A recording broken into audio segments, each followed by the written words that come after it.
Lesson 7. Can't afford it? Get it anyway. One path to misery was laid out over 150 years ago by the improvident Mr. Micawber in Charles Dickens' David Copperfield. Simply spend more than you earn. Annual income £20.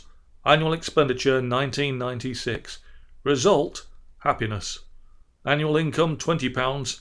Annual expenditure £20 out and 6. Result, misery. Some years back, a client in significant financial difficulty told me of the indecision she was experiencing after seeing something she wanted at the local mall. "I've got $500, she said, uncertain whether to make the purchase. My instant thought was that spending money with only £500 in life savings was perhaps unwise, but I had misunderstood things completely. It turned out that she had no money at all, but on one of her credit cards she had $500 remaining on her limit. Her personal balance sheet was not $500 up, it was many thousands down, and she was contemplating the wisdom of lowering it further. As the son of a Scottish accountant, in this case all relevant stereotypes apply, it took all I had to avoid crying out in alarm. I should explain, it was not this client's goal to feel worse, and great part of her anxiety was caused by her financial situation, and a sense that, as a result, she lacked the freedom to maneuver in her life, change her job, move apartments, travel, respond to emergencies. Her credit cards were handcuffs. For the person striving to feel worse, credit is one of the primary freeways leading there. It is widely believed that money cannot buy happiness, but lack of money can definitely purchase misery. This can be true even if a person lives in relative comfort, with a good home and assured access to food and other resources. As one gets closer and closer to the financial wire, misery-inducing stresses proliferate. Difficulty paying the bills, phone calls from creditors, having to cut back on the basics. Perhaps the greatest stressor is the sense of impending doom, that, no matter how pleasant one's current circumstances may be, at any moment they could be swept away. Money may not be able to buy happiness, at least not directly, but it can certainly buy freedom from fears of financial ruin.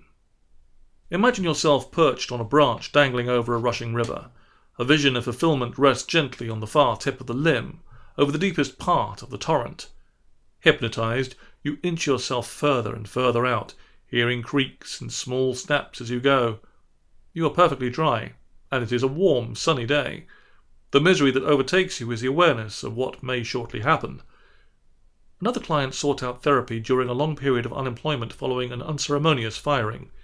He soon worked wonders on himself and landed an executive position with a prominent firm. After several months of this job, he commented that he was now making so much money that he didn't know what to do with it.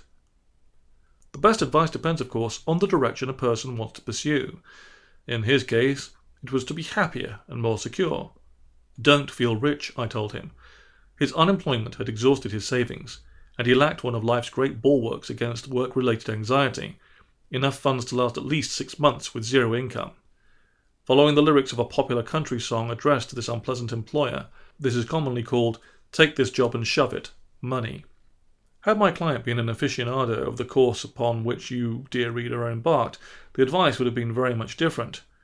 Assume that your future income will match or exceed your present income and spend accordingly, or a little bit more.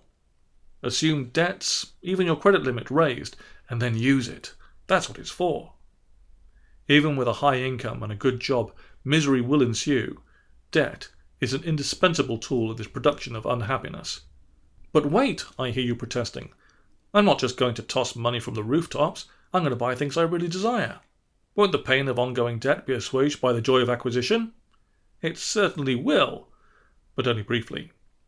Debt, like diamonds, can be forever. It is the gift that keeps on taking.